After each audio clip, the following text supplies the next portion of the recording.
Yo, this is the Scarcity Studios YouTube channel. Please don't forget to like, comment, share and subscribe. And our sponsors are Alpha Claims and Hire Birmingham, the leading and best accident management company. Get a replacement car anywhere in 1 hour. I really appreciate you joining me tonight, and these stories come from Birmingham and the West Midlands. The National Crime Agency has released a statement after they arrested 4 people and found 130 kilos of cannabis in a raid in Erdington.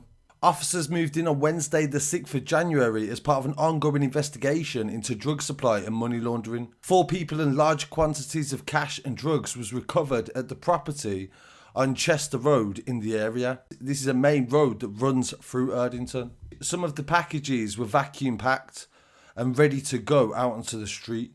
Others were hidden inside the walls of the loft area of the property. A further 600 ecstasy tablets and around £30,000 in cash was also found, along with 2 kilos of a crystal powder that has been sent for testing. Some of the cash was bundled up and thrown into a neighbouring garden, and 4 Vietnamese men were arrested at the scene. Following questioning, they were charged with drug supply and money laundering offences at Birmingham Magistrates Court on Friday, the 8th of January.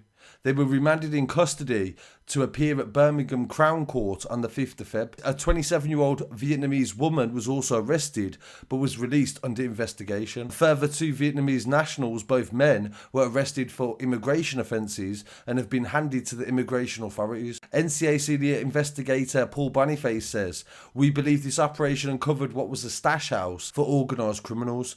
These drugs were stored here before being sold, and money was moved in the opposite direction. We have seized the drugs worth hundreds of thousands of pounds, and this will be a serious hit to those involved and prevent them from reinvesting that into further criminality in the future." So that's a big seizure coming from Birmingham in the past few days. And in an update into a Coventry story, we covered the murder of Abdul Hassan last year, when he was shot dead in Hillfields just after 2 p.m. on the 13th of March. He was 19 himself, and today a 15-year-old has been convicted of his murder.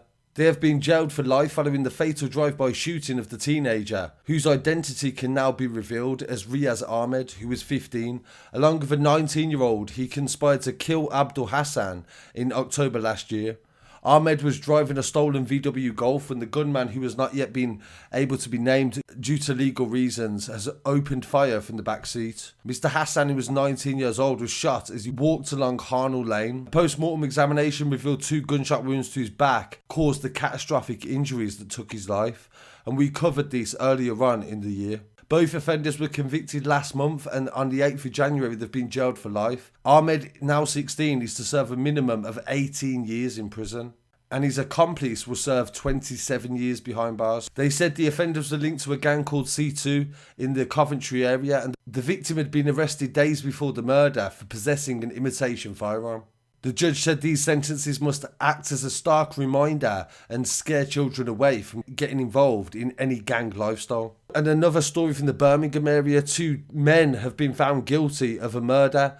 They assaulted and robbed a Birmingham pensioner back in 2018. Robert Morrison tragically died after catching pneumonia 6 days after being robbed and assaulted by Ian Knowles and Ishmael Mohammed. The pair broke into the 69-year-old's home in Grove Road, Kings Heath, on the 10th of December.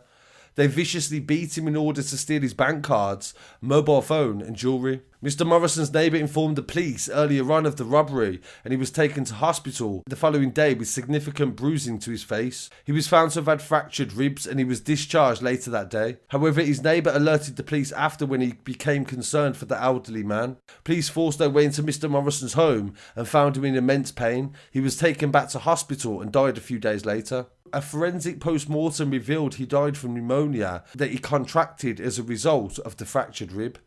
Injuries that were sustained in the beating given by Mohammed and Knowles. Knowles was identified by police checks on the property and saw Mr. Morrison had suffered a history of issues with the defendant. Officers attended his bail hostel, and during the search of the property, Knowles returned and was arrested. Footprints recovered from the crime scene and phone analysis from Knowles later led detectives to Mohammed, who had previously lived at the same hostel as Knowles.